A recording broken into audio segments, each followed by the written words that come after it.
Good evening, ladies and gentlemen, bioroids and biomechanics. Today, on this part 3 of the build of the Fat Man, we are going to continue to do stuff on it. And that stuff will include such thing as the pressure gauge thing that are in the front of the launcher that shows that the pressure is up and so on. So I will drill this and put it down, and the hole is too big this time also, as it was in a handle, so take a certain minute. Anyway, I built this out of a spray can lid, and then I cut a hole in and put plastic in with a box tool and put a plastic rod and also some EVA from the back side. So yes, I have showed it several times when in other builds. So yes, and I'm gonna put it there. And now I'm just gonna drill a little hole so it could be attached and also released, because I still wanna take this thing apart for transportations. And now we are going to make a little hole to attach the pipes that is going up to the pressure gauge. This is also, well, a little bit of modification to what it actually looks like in the game, due to I don't really have all that kind of parts, and also well, I have a lot of this old shower tubing, shower hose is it named, sorry, and this little clamps that I use to attach electrical wire to the wall that I will just hammer in, and you see, that will go. And I also have to do some little extensions in the middle there also for taking these things apart, and I'm gonna have to saw it like that because I forgot to do the front part last time, which is also a little bent metallic part in front, which I do the same thing as I do with the handle guard. And now we're gonna place these little details things there.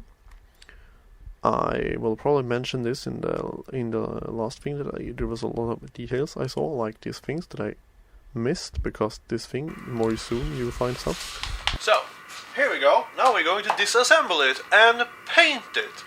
And it's just the reversed process of how I put this together. Welcome to my shed, where I will paint this thing. Yes, and the painting will start with having this dark brown paint, which I have. You can also use, well, metallic just painting and so on, but I have a lot of this, so due to it's very thick, it will take away a lot of the things that will, well, show that it actually is wood. If you want to do this properly, you're usually going to do like 2 or 3 coatings of this. And don't worry about if you slap something on where it's not supposed to be, because basically the whole thing is just, well, rusted metallic parts everywhere. So now I'm going to spray paint this with a little bit darker metallic silver spray paint. There is darker versions, but I still have this at home. The reason why I say that I have things at home, because I have a very big inventory of things that I just try to build stuff without actually trying to buy something new, by actually using all the things that I have lying around. So there we go. I have now attached this to a little bit of the ceiling with some metal strings, and now we're just gonna paint everything else in silver and so on, because they really like metal in Fallout, to make everything in metal, in different kinds of metals, and also make it very rusty. That's very good. If you like doing that, Fallout props is the thing for you, because what I've noticed, there's not really that much variation in the color schemes of things until like Fallout 4 and like Fallout 3. Everything was just grey basically, and Fallout 1 or 2 there actually was some more colors, and then Fallout Borrowed Steel, which nobody talks about because that game is kind of terrible. Anyway, when we now have spray painted everything, I'm going to paint this, well, rusted, and because I have the metallic underneath it, you can just rub it away, all the parts you want to be like really, really shiny, like I did with the build of the pipe rifle. But basically it's the same thing, but I also use this darker brown thing that is almost black to make it look like more like dirt that has been attached it to all the things, so it will be very weathered and nice. And you see now I'm applying the really dark one there. You can also use like green and things to put it on. It looks really nice. And also if you would like to highlight.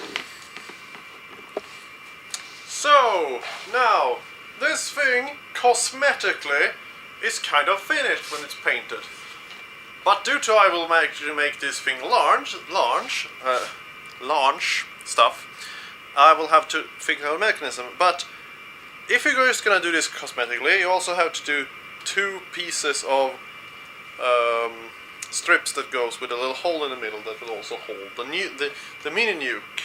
But so you will have to figure that out by yourself, because I'm gonna make a mechanism that actually makes this kind of thing fire, which is gonna be really, really, really interesting if I actually can pull this off. But so there's no but. Just keep doing this if you have started to build it, or if you want to build it. And also there is a lot more like detailed stuff on these things, which I every time I look at it I find something new.